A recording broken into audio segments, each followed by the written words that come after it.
Hola, ¿qué tal? ¿Cómo están? Un abrazo para todos ustedes. Soy el pastor Marvin Matos de la carrera de liderazgo pastoral de la UDABOL y en esta ocasión quiero presentarles los cuatro últimos wallpapers que tenemos que presentar y en esta ocasión voy a ir al número 7.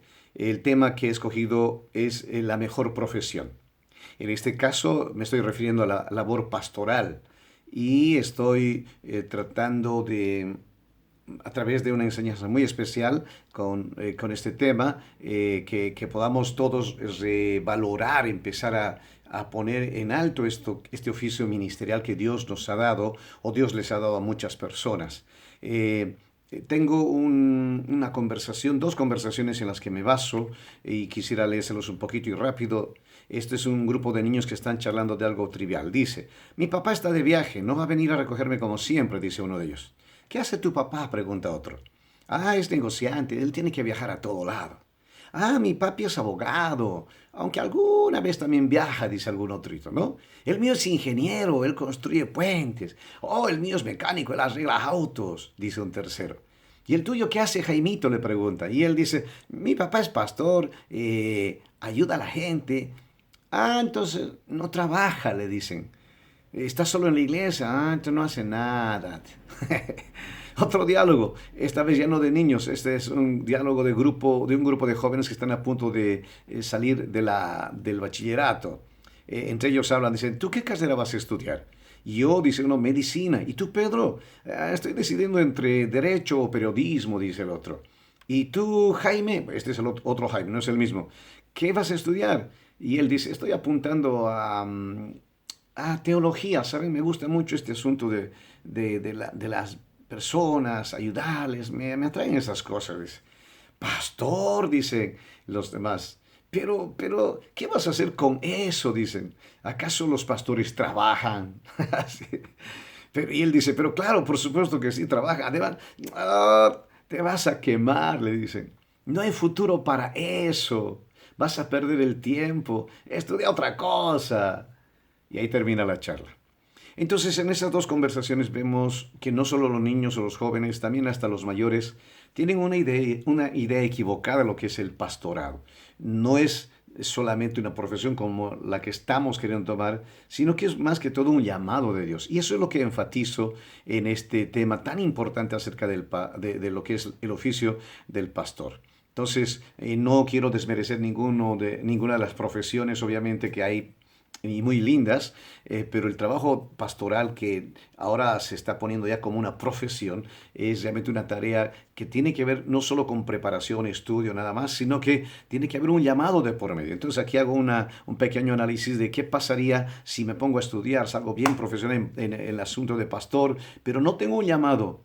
¿Funcionaremos? ¿No funcionaremos? ¿Cómo es eso? Entonces, es un dilema que planteo en este World Paper número 7 acerca de este trabajo tan importante de la labor pastoral. El título de ese primer World Paper es La mejor profesión.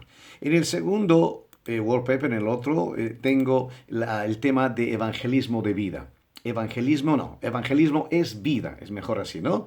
Entonces, para entender este wallpaper o esta lección, yo he partido esta lección en dos partes. La primera tiene que ver con detalles de cómo, por qué, dónde, cuándo, a quiénes debemos evangelizar, qué actitudes debemos tener, cuál debe ser nuestro carácter, en fin, esos puntos son sumamente importantes. La segunda parte está más dedicada al evangelizador, a la persona que lleva la palabra. ¿Qué actitudes debe tener? ¿Cuál debe ser otra vez su carácter? Es decir, asuntos de la persona y actitudes del que va a llevar y porta la palabra bendita del Señor. Entonces, de aquí sacamos un tema muy importante. Como cristianos y miembros pertenecientes nosotros a la iglesia viva de nuestro Señor Jesucristo, tenemos que entender que somos llamados por Dios y somos ministros competentes del Espíritu Santo. Entonces, tenemos un gran desafío y por eso esta tarea de repente evangelizar no es una cosa nimia, no es una cosa insignificante. Tenemos que saber que la palabra es viva y es eficaz y nosotros que somos los embajadores de Cristo aquí en la tierra, tenemos que saber cómo evangelizar. Entonces, aquí ponemos varios puntos súper importantes. Por ejemplo, hablamos de cuál es el deseo de Dios. ¿Acaso Dios tiene un sueño, un deseo? Claro, salvar todas las vidas, porque de tal manera amó Dios al mundo. Ya entendemos un poquito ese trasfondo, ¿no? Entonces vamos viendo y analizando qué significa evangelio. ¿Por qué motivo, por ejemplo, debemos predicar? Hoy, ¿quiénes deben predicar? ¿Cuándo deben predicar? Bueno, son respuestas que vamos a ir encontrando, ¿no? En la segunda parte encontramos al ganador de almas como persona. O sea, qué virtudes, qué actitudes, qué carácter, en fin, tiene que tener. Eso es el análisis que hacemos. Luego también tomamos en cuenta el trabajo que hace, cómo el Señor Jesús llegaba a las personas, por qué a Él le funcionaba lo que Él hacía y no había almita que se le escape. ¿Verdad? Es interesante. Ese es el wallpaper número 8. Vamos al número 9. En el número 9 yo estoy ahora con un tema especial, hombres de valor. Hombres de valor. Así le puse el título porque tengo que darme cuenta y darnos cuenta todos de que la parte del liderazgo realmente es para hombres, pero de pelo en pecho, como alguien dice. Este es un asunto bastante especial. Entonces ahí menciono qué es un líder y qué cosas hace un líder. Hago un pequeño resumen porque hay muchos conceptos que tocar, pero esto es para darnos una manito y para ayudarnos a entender que valoremos también este asunto del liderazgo. Y acá toco 4 partes importantes de lo que es, de lo que tiene que tener como un requisito, requisitos que tiene que cumplir un líder. Por ejemplo, estoy tocando el tema de la disciplina, el dominio propio, el control que tiene que tener un líder sobre su propio carácter. O sea, si un líder no sabe controlarse a sí mismo, no va a poder controlar a los demás. Hay un proverbio bonito que dice, 16:32, dice, mejor es el que tarda en airarse que el fuerte, y el que se enseñorea de su espíritu es mejor que el que toma una ciudad. Todo eso habla de carácter. Entonces hay varios versos que he incluido. El segundo punto que también toco tiene que ver con el propósito que tiene que tener. ¿Y cómo sabemos qué propósito tenemos o qué es lo que Dios querrá para nosotros?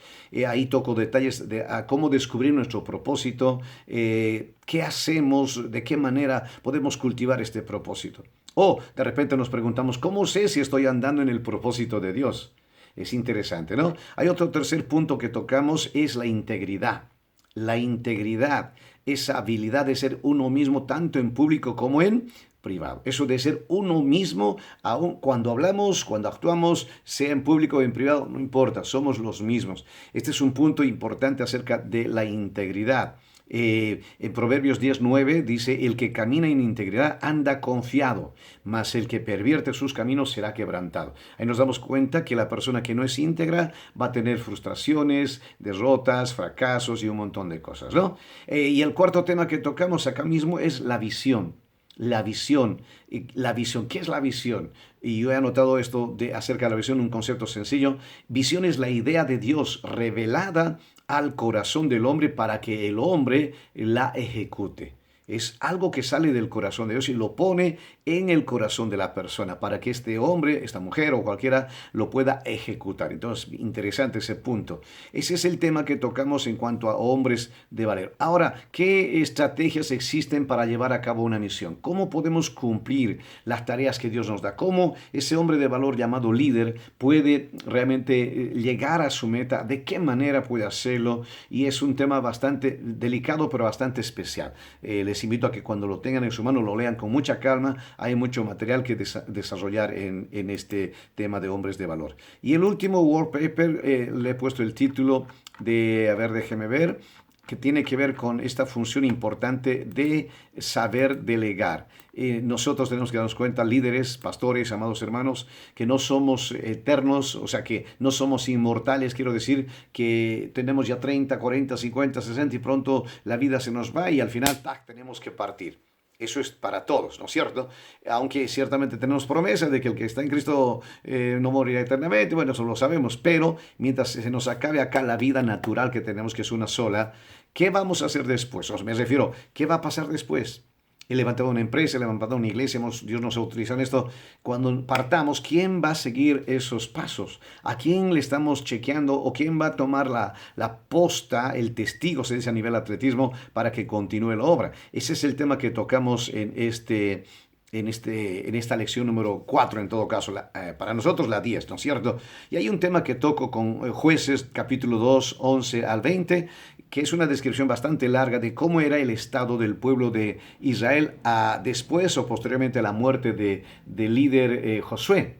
Lastimosamente, este libro de Jueces es un libro de historias de sube y baja, de personas que un rato están bien, otro rato están mal, un rato le aman a Dios, creen en Dios, otro rato le dan la espalda, o sea, todo un círculo vicioso de actitudes. Y lo triste y lamentable es que ese capítulo, ese libro de Josué, o no, de Jueces, perdón, termina diciendo en su último versículo, en esos días, dice, no había rey en Israel, cada uno hacía lo que bien le parecía.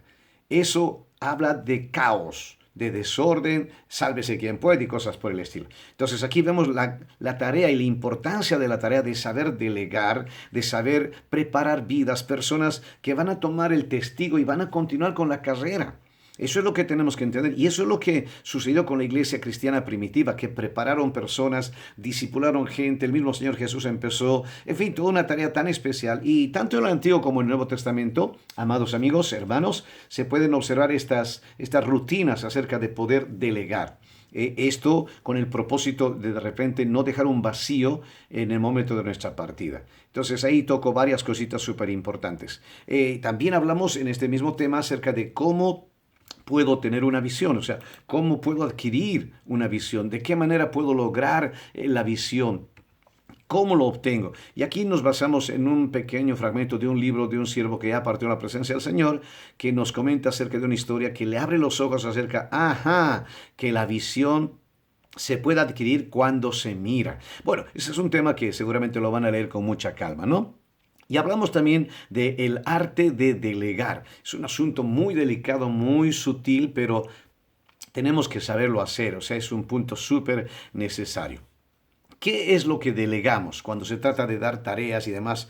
Aquí apuntamos a la autoridad, a la responsabilidad. Y para terminar, nos preguntamos cómo delegaba Jesús autoridad a sus discípulos. O sea, esto es interesante y aquí vemos que el Señor daba instrucciones específicas, cómo, cuándo, el qué, el dónde, el por qué del trabajo que iban a realizar. Eso es importante, entonces al delegar no se puede decir, haz como quieras. Es necesario darles pautas, detalles, cosas muy importantes y en este tema seguramente que lo vamos a aprender. Y al finalizar tenemos los principios bíblicos que el discípulo debe saber para que tenga y obtenga buenos resultados en la tarea que está realizando. Esos son los 4 últimos wallpapers, lo dejo así en breve y que Dios les bendiga. Gracias por escucharnos y vernos. Les habla el pastor Marvin Matos y cualquier momento nos estaremos reencontrando. Que Dios los bendiga, la paz de Dios esté con cada uno de ustedes. Amén y amén.